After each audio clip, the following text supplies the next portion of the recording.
Hello, everyone. Good afternoon, and welcome back to another interview here on Tales from the Wandering Scribe.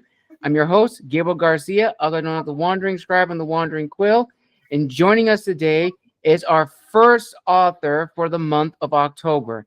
Now, my guest today was born and raised in LA, California, but her heart has always belonged to the animals she grew up with on her family's ranch. Surrounded by dogs, cats, chickens, and horses, she developed a deep love for animals from an early age, thanks in part to her dad, who taught her how to care for and connect with them. And in this interview, viewers and listeners, we'll be talking about my guest's upcoming book, Bug and Bido. And the idea for this story came to Kimberlee years ago, but it's found its authentic voice when her beloved dog Harley began showing signs of senility. Around the same time, her uncle was diagnosed with frontal lobe dementia. These personal experiences shaped the emotional core of the story, and they inspired my guest to create a book that could gently introduce children to complex topics such as memory loss and mental health. And through the sweet enduring bond between two dog brothers, Bug and Bido offers comfort, understanding, and hope to young readers and their families. And ultimately, it is my guest's wish is that this story helps children better understand what it means when someone they love begins to forget and reminds them that love remains even when memories fade. So, without further ado, I am so happy and honored to have this guest on the show. So, without further ado, let's give a huge round of applause to today's guest, our first author from the month of October, author Kimberlee Countryman. Kimberlee, welcome to the show. Thank you so much. It is very, very nice to be here. I absolutely love what you do and how you do it. So I am super excited to be here. Thank you. Awesome, Kimberlee. Awesome. I'm so excited to have you here and for you to be our first author for the month of October. This is absolutely exciting. So, before we dive into the creation of Bug and Bido, Mhm. I'm going to ask you a little fun little question. So, is there possibly a little known fun fact about yourself that potentially your fans and followers might not know about you? Well, goodness, great question. Fun fact. Um, I love horses more than dogs. That works. That works. Nobody would know that. Nobody would know that. But yes, I actually am. I love my horses. I absolutely adore them. I love my Oh. dogs too, but I love my horses. Oh, then you're definitely going to the little tangent, but I am working on a story that's set during World War II, and my main character lives on a ranch, and he is an equestrian at heart. So Love when it. that book does come out, I think you'll greatly love how he loves his horses, especially the names of his horses. They are unique I love that that. you won't necessarily hear typical ranchers of the 40s and early 30s call their horses. So don't want to give too many spoilers, but just a little teaser. Oh, I can't wait. I can't wait. Awesome. Awesome. So let's sort of dive into the creation of Bug and Bido. Mhm. And as you mentioned off camera, it's still in the final stages of getting everything ready for publication, hopefully later this year. Yes. Now, as a teaser for the viewers who are now just learning about you, Kimberlee, Mhm. what can people expect from this book? So the whole idea for the Adventures of Bug and Bido came out because my older dog Harley, who that's Bido, that's his nickname, Hmm. um, he started to develop dementia and some senility. And at the same around the same time, my uncle was diagnosed with frontal lobe dementia. Mm. So watching my family, deal and cope and help and try to understand all of that, along with myself learning how to understand and help my dog. My hope with these books, and I have it written out so there'll be 10 of them, one to cover each major mental health. Mm. Um, so my goal and my hope is that it helps children understand what mental health is, whether it's senility, dementia, um, anxiety, depression. It helps them. It gives them a way to better understand it and grasp it, so that they don't feel so scared and they don't Mm, feel so awkward when they're confronted with it. nice. Very, very nice. That's a really, really great message, Kimberlee. Now, in terms of your aha moment, I'm very, very curious. So, from your bio, you have a great love for animals that was instilled in you very early on from your father, growing up on, you know, your family's ranch with all the animals. Now, I am very, very curious.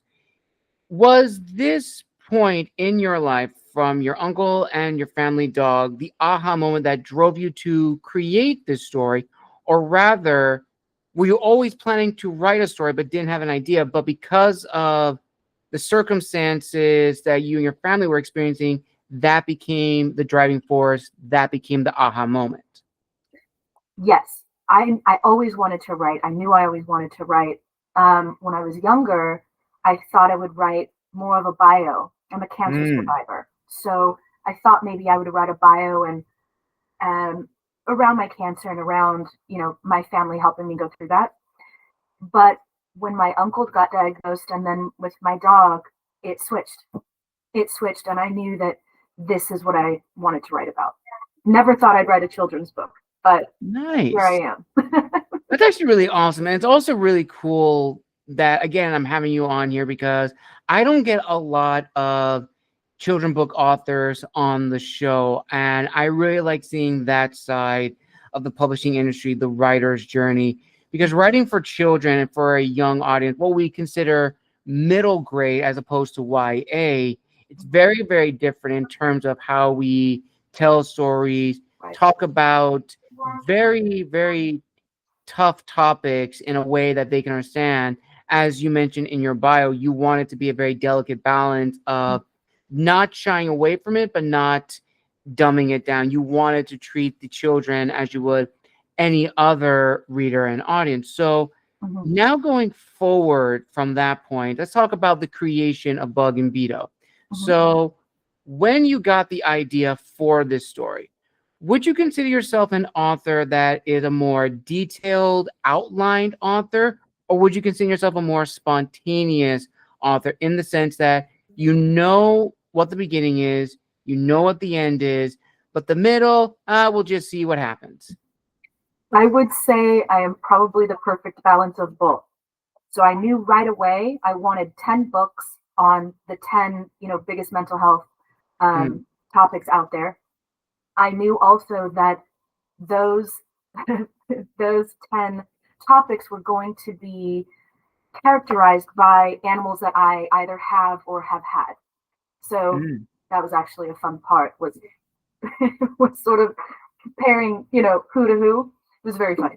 The middle, yeah, I sit down, I write, I have an idea of, the characters that I want to use, the animals that I want to use, and then I just sort of sit and put pen to paper and see what comes out. Nice. Okay. And Yeah. then from that point, after getting the outline, getting everything ready, what was your discipline or routine or ritual that kept you focused and centered to make sure that when you want to get this book published, that you knew you had to follow a certain timetable? So it took me a little while to research different publishers and different ones that I wanted to work with. Um, I I basically, once I decided to write the first book, I had a timeline and a goal of 1 year. Mm, I wanted 1 year between writing it, getting it illustrated, and getting it to the publishing company. And I right. did. I did. And I just, one foot in front of the other, one day at a time, but that was my goal and I stuck to it. So, yeah, hopefully the book Awesome. will be tangible at the end of December. Fascinating. Very, very fascinating. And my first fan question, there are going to be quite a few fan questions throughout the interview. So, One of my viewers does ask, and as you just mentioned, find the right publisher for this book. mhm. When you really found that publisher that you knew was going to do your book justice, what really surprised you about that stage of your journey from, writing the book and then going the step forward of actually publishing it? Because some people write books just to write for themselves and their family. They don't publish it to mass produce to other people. Mm-hmm. For me, it was putting on the hat, going from my creative hat to my corporate hat. And once I got into that publishing part, it went fairly quickly. We had a meeting, you sign the contract, you give them your manuscript, and then they're off and running. And about every 3-4 weeks is when they email me, they give me an update, they let me know what stage we're in. Right now we're in the final design stage. But yeah, then I just sort of sat in my chair and held on, because once it goes into publishing, it goes. And for me, it was important to get this message out, hopefully globally. I really want to give kids a safe place to be able to talk and learn about mental health. Nice. That's a very good, very powerful mission statement. And on that topic of the character and, of course, your readers, the children, let's talk a little bit about that. So, of course, the two characters in your book are Bug and Bido. Mm-hmm. Now, for this book in particular, as well as your future books, Mm-hmm. how did you make them in a way that is both authentic and compelling? And I ask this because as authors, we write characters, but sometimes we really don't think of the type of characters we write. And it's only looking back at it, either we're going to our next book or revising our first book for a special edition, we now realize, okay, this character does not exist in the world that I created them in. They have to be completely different. Or in some cases, it's like, oh, now looking at it, it does make sense for this character to exist in that world. So how did the characters of your story for your first book really come about, and tying it into the complexity of the issue and the topic that you want to tell, but also having it be authentic? It was very easy. As an animal lover, I really gravitate towards their personalities. Each animal is different. They each have their own different personality, their own little quirks, and I really love and pay attention to that. So for me, it was very, very easy. Deuce, who's Bug, he is who he is in the book. I did not stray very far from their natural personalities. Bido, he is exactly how he is portrayed in the book, and so it was not hard. My next book, I just finished writing my second book, where I introduce anxiety, and I paired that with my German Shepherd that passed away earlier this year. He had anxiety. That was something that I dealt with her and helped. So it's been easy for me. I've used the characters really authentically. Nice. Amazing to hear, Kimberlee. And kind of going forward, another fan question one of my viewers asks is, and you don't have to be as heavy with the spoilers, because you may want to say that for when the book comes out. Sure. But when writing the first book, what was your favorite moment or scene writing it, as well as the most challenging moment or scene to really explore? Without giving too much away, I will say the dragon part. Okay. The dragon part. It was another nickname for Bido, and a very sentimental piece for me to write. And I'll leave it there. All right. Okay. Nice. I'll have to check that out when that really comes out, to really know what the dragon scene is and how it relates to the story. Yeah. And speaking of the story, so going back to your bio again, you really wanted this book to be a safe space for children to really learn about these topics and these issues in a manner that they can understand. Ultimately, would you say that is your need or desire you want to satisfy in all of your books, and ultimately the promise you're making to your prospective readers? Yes, absolutely. It's really the entire mission statement and the basis for this book, and for the future books as well. That is, in its entirety, I think it's very, very important to give kids a place where they can learn and understand about mental health without it being so scary. These books will hopefully provide them tools so that when they see something, they encounter someone, a family member, a friend that suffers from some sort of, mental health issue, it doesn't scare them as much. Nice. Very true. Very, very true. And here's actually another fan question, which this actually is a really good one from one of my viewers because they're actually drawing parallels from a previous guest I had last year on the show, Caden Phoenix, creator of A la Brava. And they ask, what are some of the biggest stereotypes that you've learned as a children's book author that is not true, but yet these stereotypes perpetuate the myth to the general audience? The biggest one that I've come across is, how can I write children's books when I don't have kids? I don't have kids. I have a godson, I have a goddaughter, and I have my fur babies, but I don't have kids. And so that's one that I've come across a lot. And the answer is, just because I don't have them doesn't mean that I don't understand them. And it doesn't mean that I don't want to protect them like I would if they were my own. And I know that there's not a lot of information out there for kids specifically around mental health. And this is my way of providing that and helping in a little way. Absolutely, very true. And I would also go a step further from a reader's point of view, reading the A la Brava series. For those who don't know, that is the series created by the incredible Caden Phoenix and her team, which focus on 5 incredible women from the Latin community from all across the United States, which talk on very, very tough, very, very sometimes controversial issues, but they need to be talked about. But they are explored in a way that can be understood by the young adult audience. Now, yes, young adult and middle grade are vastly different and do have some leeways one has over the other, but ultimately they are touching on very grown-up issues, representing them in a way that their audience can understand. And I definitely think as we explore later on, Kimberlee, when we talk about the business side, I think you're going to have some really great insights into, again, breaking down the myths of, children book authors or writing for children, that you can talk on these very grown-up issues, but just being mindful of your audience, but giving them the respect they deserve as your readers. Absolutely. Absolutely. Children are bright. They're intuitive.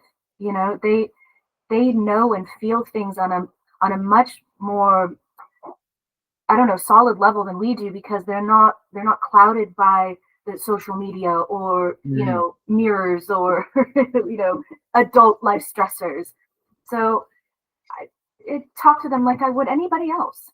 Obviously, mental health is a delicate topic. It can be, but I see no reason why kids can't be introduced to it in a way that helps them understand it better. Absolutely. Very, very true. Now, the next question definitely talks about, the response and the feedback. So, in the early stages of Bug and Bido, when you're getting beta reads and working with your editors and sharing it with friends and family, what has been the review? What have the reviews been like? And from these comments and feedback, do you feel that they, in a way, validated your promises and goals that you set out from the beginning? Yes, absolutely. I have had really great positive feedback. A lot of my friends that do have kids are really excited to read it and to grab it. Yeah, it's been super positive. And because of that, it's always nerve-wracking. You put your heart and soul into something and then see how people take to it. That's stressful, but it has definitely proven to me that I followed the right path in writing it, because I have been getting really, really positive feedback from people. Awesome. That is amazing. And as you mentioned earlier, you're working on the second book in the series. And of course, I have to bring this up because every author experienced it. And that is, of course, the dreaded writer's block. We always encounter it. We're always going to have it. So I'm very curious, Kimberlee, for you as an author, how do you overcome the dreaded writer's block? And as an add-on question to that, what do you do when you're not writing? What do you do to break away? Because as much as we would love to be at our desk 24/7 writing, ultimately we can't. We have to take a break. Yeah. So writer's block for me, it all I have to do is spend time with my animals. Whether it's with Bug, who is here with me today. He's sleeping on my desk. Come on, get up, say hi. Here's Bug. Oh, what a sweetie. So for me, I either spend time with my animals, and I take a pad and paper, or a pen and paper with me, and either sketch or bullet point or something. And when I'm not writing, um, I'm going to school and I'm learning how to become an equine gestaltist, which is a form of equine therapy. Ooh. So I really, as long as I'm around animals, I'm good. I'm good. Nice. Very, very nice. Yeah. And now this kind of goes into a series of reflective questions, which I'm very eager to hear your thoughts on, Kimberlee. So the first one is, of course, what does it mean to be an author in the digital age? Because the industry has changed in the last 20-something years. And there wasn't as much independent published authors or small press published authors as there are now. It's absolutely insane. And that, of course, is tied to the rise of social media. Because before, you had authors that had, newsletters or PO boxes that fans could see up to date, or an ad in the local magazine. And now it's hard to fathom an author that doesn't have an online presence on some social media platform. But I also want to say this: social media can be exhausting. It can be very draining and very, very demoralizing. And I talked to a lot of people on this, and they all agree that while social media is a huge boon for us authors, it's a double-edged sword, because we do leave ourselves exposed to a lot of hate speech, trolls, spam, negativity, and of course, our own personal anxiety gets heightened to an 11 when we near the dawn, as well as the dread of publishing. Even though it is a beautiful thing, there is that nervousness. So for you, Kimberlee, with all that said, have you ever had those moments of imposter syndrome or self-doubt? And if so, or if not,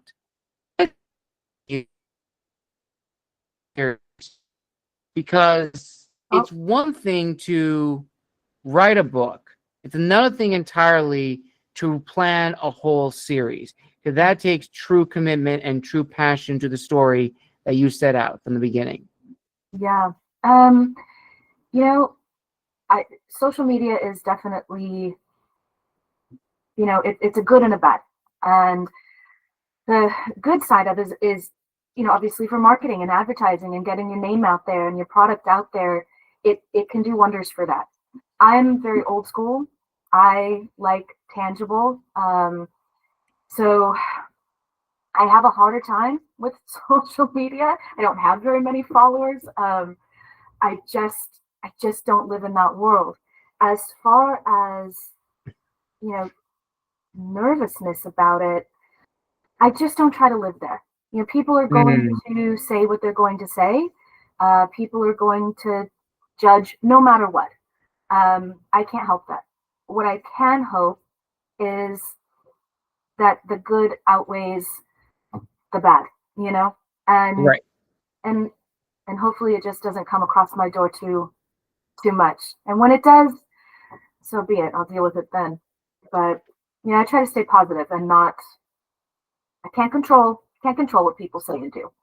All I can do is control me. So Absolutely. That is a very good mindset to have. And here's another question, another reflective question, which I am very eager to hear your thoughts on. And that is, of course, this debate of whether or not we are in a golden age or an iron age. So I'll give context to this question. So, as I mentioned off camera, I've been doing the show now for about, I didn't mention this, but I've been doing the show now for about 6-7 years on YouTube and Spotify, respectively. Mhm. And in that period, I've interviewed a total of 191 authors, almost close to 200, Oh. which is absolutely insane. And I've learned so much from each and every one of them. And from what I've gathered more recently in the last 2, 3 years, a lot of the authors that I've met on Instagram all began their careers in the last 5 years or so during the lockdown, during the pandemic period. And this has sparked a discussion of, are we in an iron age or a golden age? Because a lot of people will argue that we are in a golden age because of the new voices in the industry, how there's a lot more independent and small press voices that have just taken the industry by storm. But upon reflection, because I also used to believe that as well, because my career began back in 2020. Mhm. Now looking at it 5 years later, there's now been this shift that the market is saturated or maybe too saturated with these voices. And there's a shift, a paradigm shift, where you have authors who simply wrote books to make a quick buck. And then there are those who are truly passionate about the written word and really want to tell their stories. Mhm. And this has pushed this movement of sort of an iron age or new age era for authors, moving away from the golden age and renaissance. Because as I'm sure you'll definitely agree, Kimberlee, being an author, regardless of what direction you go to, is not a get rich quick scheme. It's a lot of hard work, a lot Yeah. of dedication, a lot of grind, and there is no guarantee in this industry. Absolutely. It's almost like a gambling system. You have companies putting a lot of money and a lot of resources on a book that they think is going to be the next bestseller, but there is no guarantee. Mhm. So, Kimberlee, I'd like to hear your thoughts on this from your own experiences of whether or not if we are still in the golden age or if we're shifting towards an iron age. Um, I think I think there definitely is a transition. I mean, how could there not be? We went through a pandemic, so people had a lot of time on their hands and not much to do. So writing something, putting pen to paper, publishing it yourself was easy to do, and I think there's a lot of that out there. And I absolutely agree that the market is saturated with that. Is it bad? I don't know. I don't know. I can't personally believe that too many books is ever going to be a bad thing. So Mm, is it transition? Probably, but I don't think there's anything wrong with a whole bunch of books everywhere. So awesome. And now the next one, which is a very big issue, and that is, of course, the rise of AI in the publishing industry. And I've talked to a lot of authors on it, and they've all given me their thoughts on it. And I've said this in numerous interviews. For me, if you use AI to write the stories, now I'm specifying here to write the stories, not use it for the outline, not using it for character development or redefining a synopsis to make it more enticing on a website. I'm talking about writing the book using an AI program. That is a big no. That is a no because you are, in sense, the editor. You're not the right, writer. right. And that's been a huge thing. Now, I will say this. I have used a lot of AI program software to help with my books, the behind the scenes, like refining my outlines, Mhm. refining seeing my synopsises so they're a little bit more engaging and stuff like Mhm. that. I even use it to like turn my outline into like a quippy little thing for Instagram. I've done that and it's been very, very helpful. But you have to use it as a tool and not the end all be all.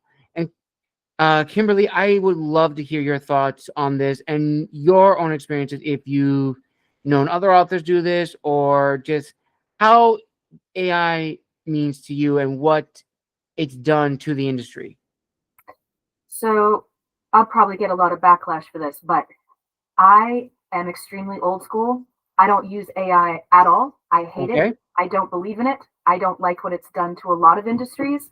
I'm sure it has its powerful uses, and I'm glad there's people out there that can do that. I will not be doing it. um, because, like you said, it should be used as a tool, but so many people don't respect that. I mean, let's Mm-hmm. be honest. People don't respect that. Yes. They they use it to a point where they're writing entire books. or they're Yes. drafting entire contracts instead of hiring an attorney. Mhm. So I have a hard time with it because it's getting rid of so many real people's jobs, real people's careers Mhm. with a touch of a button. Someone who spent their entire lives going to school, getting a degree, forming a business, they're now getting completely wiped out because somebody else can sit and do it with a click of a mouse. For me, that hurts. It Mhm. really hurts and makes me incredibly sad. So I refuse. I refuse to use it. That's fair. That is very, very true. And that's why this thing is a hot topic issue, viewers and listeners. Mm. You have those that are in favor of using it as a tool, and then you have those that do not want to use it at all, which again, that is completely fine. That is their choice, that is their opinion. And I'm sure you also agree, Kimberlee, that for those who use AI to create, it pretty much, as I said, you become the editor, you're not the author. And also, using an AI software to write a book creates a false sense of creativity because it mass produces it. And I remember a line I got from a fellow guest who had a response to this. Their own response is that asking AI to write you a book is like asking an alcoholic seventh grader to write the book for you.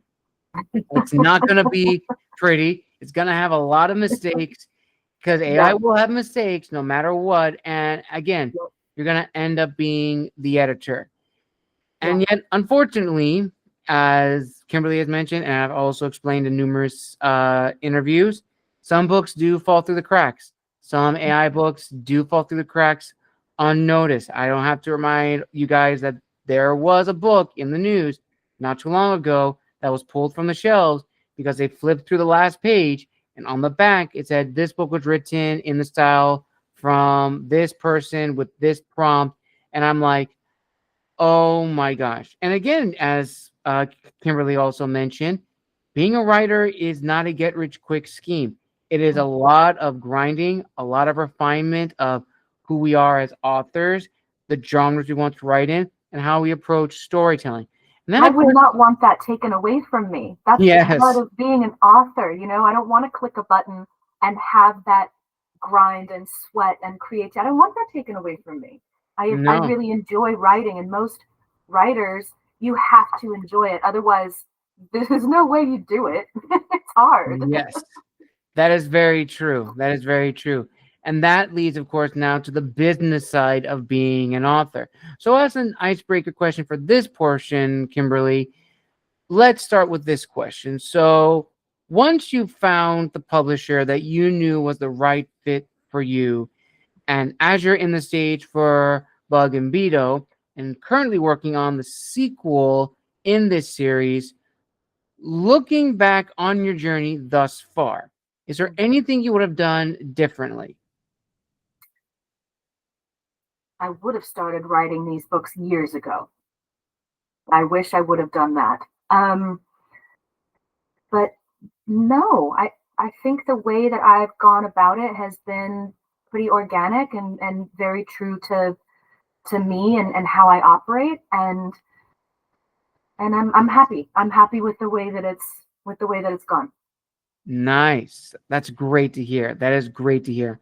So now let's talk about a major aspect of the author's process, and that's, of course, knowing one's audience, because that's a Mhm. huge thing. Now, I've talked to a lot of people on the show about this question about, do we write for our audience or do we write for our readership? And I think there is a distinct difference because readership refers to the age category, whether it's YA, NA, adult fiction, or middle grade. And then you have those who write for the genre that they're comfortable in. For you, Kimberlee, do you have a good idea of your audience for your books? And was that a process to really figure out who you want to write for and what classification or genre your books will fall under? Um, for me, I wanted to grab children, parents, and teachers. I That was sort of the demographic that I was aiming for. Um, and it's my books are a mixture of fiction and nonfiction. You know, some of these things I've experienced with my dogs, with my Mm, animals. You know, I've seen I've seen Bug and Bido do these things. So, but then I extrapolate on it. You know, right. make it more characterized. So yeah, it's a mixture. Nice. And probably another big question, which I think is important, is again, understanding our voice as the author. And I Mhm. think that's probably the most challenging thing because as authors, we find this tightrope of individuality, but marketability. And what I mean by that is we don't want to write something that's too original, that's going to throw people off, but not something that's so familiar that someone's going to say, oh, it's like the next so and so. And while that is good, well, a lot of authors say that it's good. I've also talked with a lot of authors say that that is not good because we don't want to be compared to anyone else. We Mhm. want to showcase who we are as authors. Because Right. if people say, "Oh, this is the next so and so, next Frank Herbert or George R. R. Martin," people have an expectation of how the Right. story is supposed to go about or the characters, and they may be disappointed. So for you, Kimberlee, for Bug and Bido and the books afterwards, how Mhm. did you really get your voice the way you want it to be? That took me some time, to be honest. I started with a lot of bullet points, really just trying to figure out sentence structure.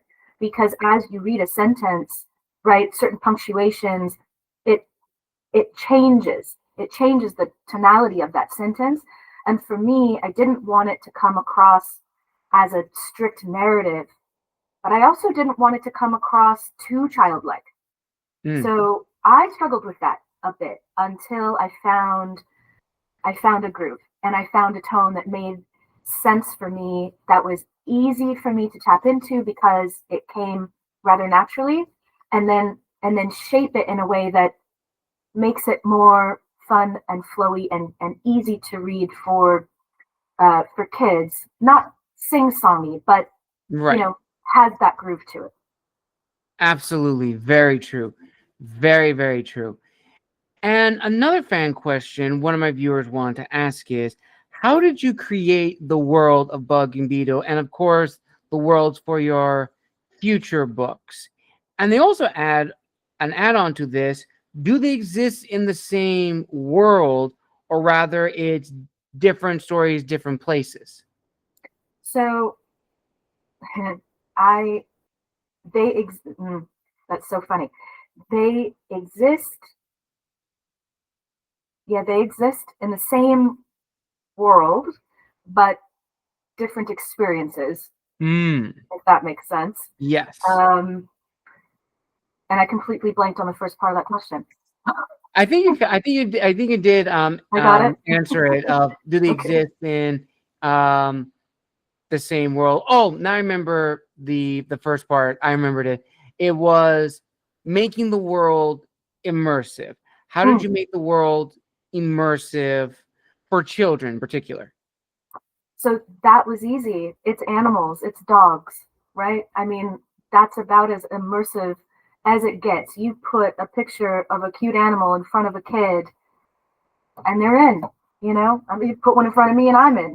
So that was easy. And, you know, living with my dogs and living with my animals and having so many along the way, it that world, that scope came to me very easily, very quickly. I knew I wanted Nice. to write about them in their little selves. Absolutely. And this actually is an old fan question that I haven't gotten as much. But one of my viewers does ask, were there any media or movie inspirations for the direction of the story? Because I could definitely see from a reader's perspective of possibly telling the same story, but maybe with people as opposed to animals. No, no. I it really is just based off of my animals and attaching them to like seeing their personalities and attaching them to different mental health issues. Mm. Nice. Bido was senile. In his older years, he was senile. So yeah, writing a book that showcased him having dementia, that was it. Right. That is very true. And this kind of leads into a two-part question, which is a very, very, in itself, a very powerful question, is knowing when to stop writing.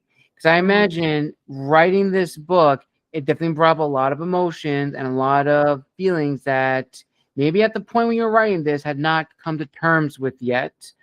So when you were writing Bug and Bido, and of course its sequel, Mhm. when did you know when to stop writing the story?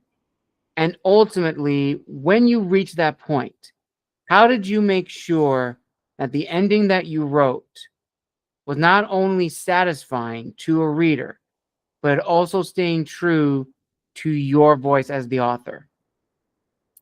So I stopped writing when I stopped crying. That's how I know I'm done. Because these books are personal. They're very, very personal to me. They're based off of animals that I have, um, or that I've lost. Um, it, yeah, the first draft, I really just sit and write. I just write. And a lot of it's a bunch of word vomit. Mm, Um, when I get to the end, I know it's the end because it leaves me with a sense of hope and understanding. And right. that's my goal for when the readers have it. The end is, it's not really the end, right? It's you get this sense of, oh, okay, so that's what that is. This is how I manage it. This is how I can do it. And we go from there. Yes, very true.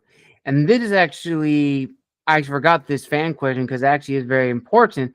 And that is, of course, how do you, Kimberlee, as the author, balance the storytelling with the emotional weight of certain scenes or moments throughout the book? That's a great question. Um, I know sitting down to write one of these or to edit them, I need a box of tissues and a cup of tea because they are so personal. Mm, Um, when it comes to the editing part of it, I can only do it twice a week, and that's the balance. I can only sit down and do it twice a week because if I do it more than that, it's way too emotional, and then I lose the original essence of what had poured out of me when I was emotional. I don't want the corporate critique to come in and kill it. right. So I edit twice a week for about a month, and then that's it. That's it. Nice. All right. And this actually is an old question that I used to ask guests a while ago. I haven't asked it as much, but I'm going to start asking it again because it's a really good one. And that is, of course, networking as authors is vital and essential.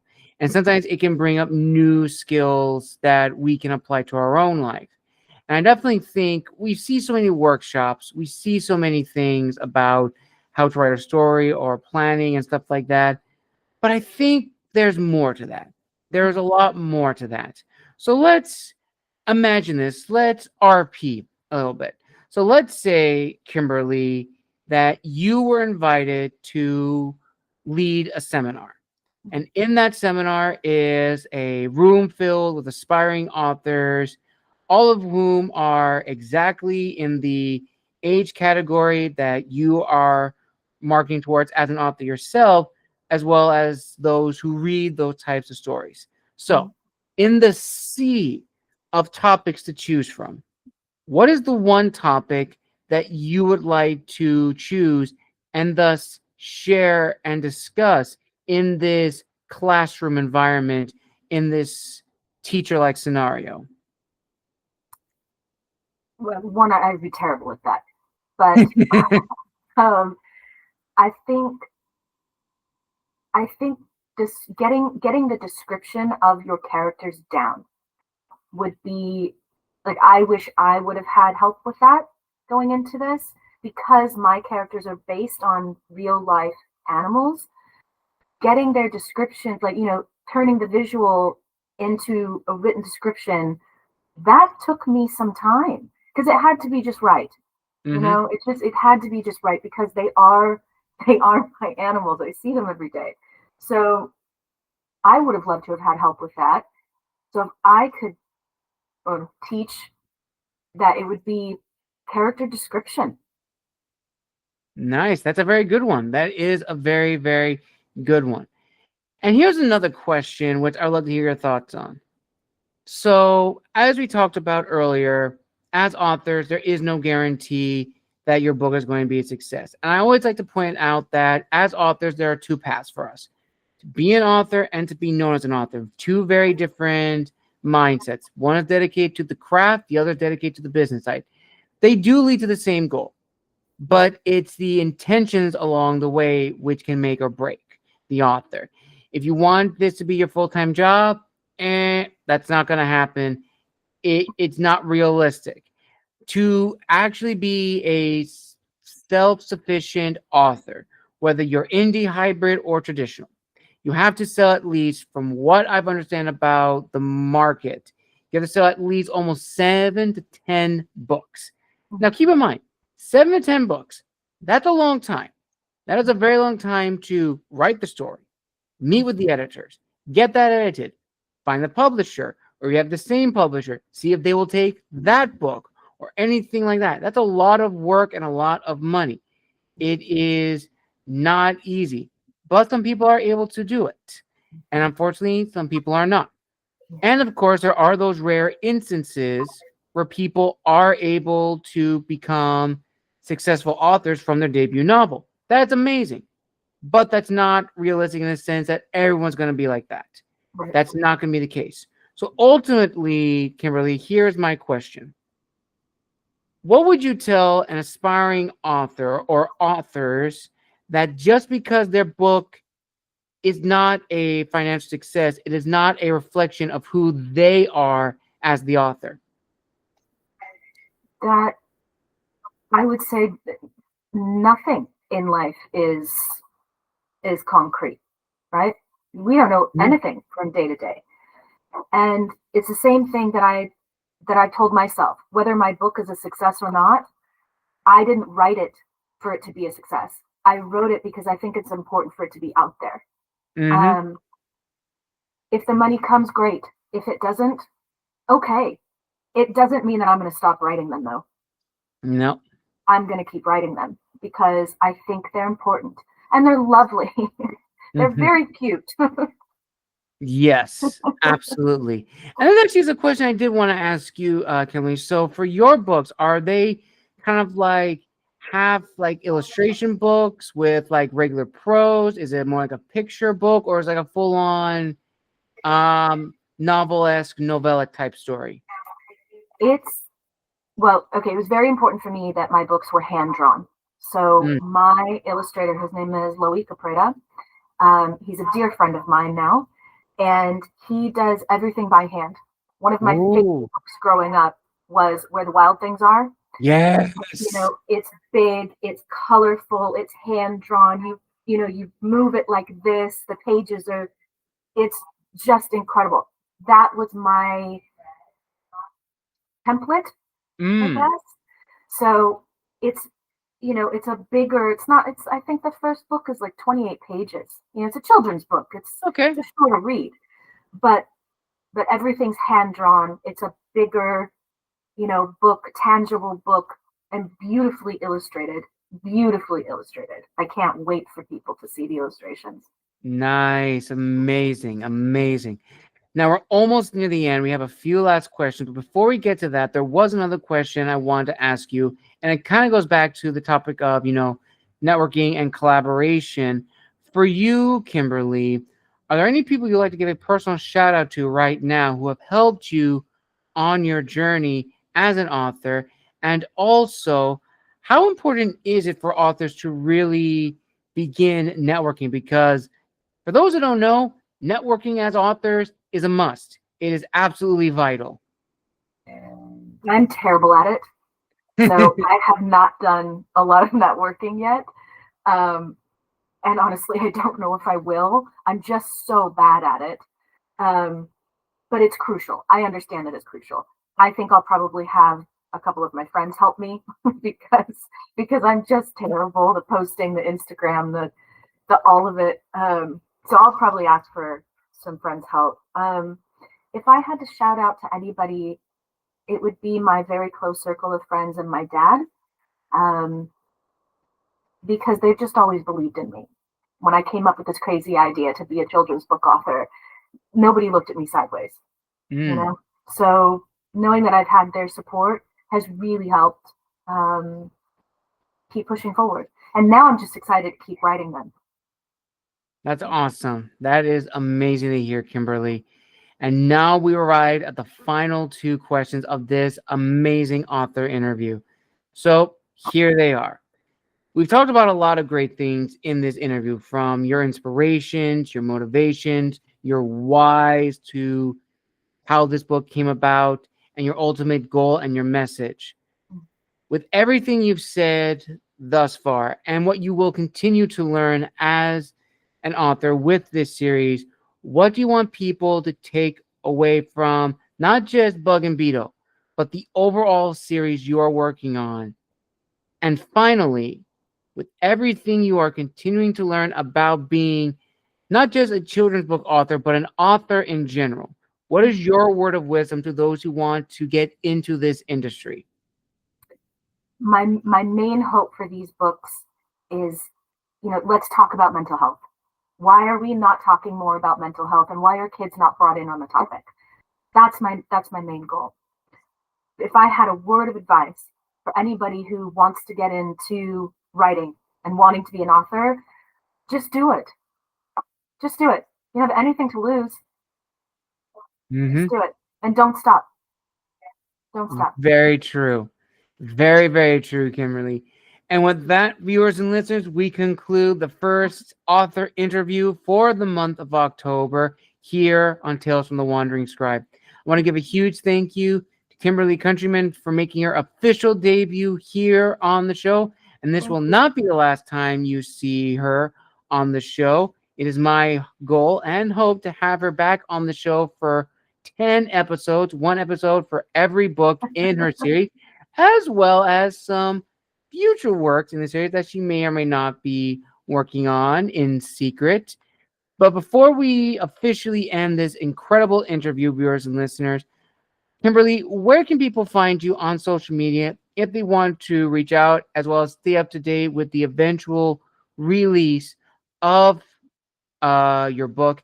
And also, when it does become available for pre-order, where will it be available? So the Instagram is Bug and Bido. Easy.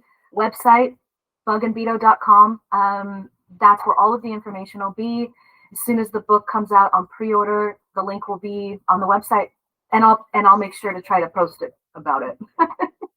Terrible at it, but I'll try. Awesome. I will link all those down below in the description of this video. And as I said, viewers and listeners, I'm going to get Kimberlee back on the show for each of her books. And if you'd like to see her possibly partnered with other children's book authors or young adult authors to talk more about writing for children, bringing grown-up topics and transforming them into tangible material for children, like, comment, and subscribe, and I will try to make that happen. And until next time, viewers and listeners, this has been the Wandering Scribe and the Wandering Quill, signing out, wishing you all a wonderful day wherever you are in the world, and we'll see you all in the next episode. Take care. Bye-bye. Thank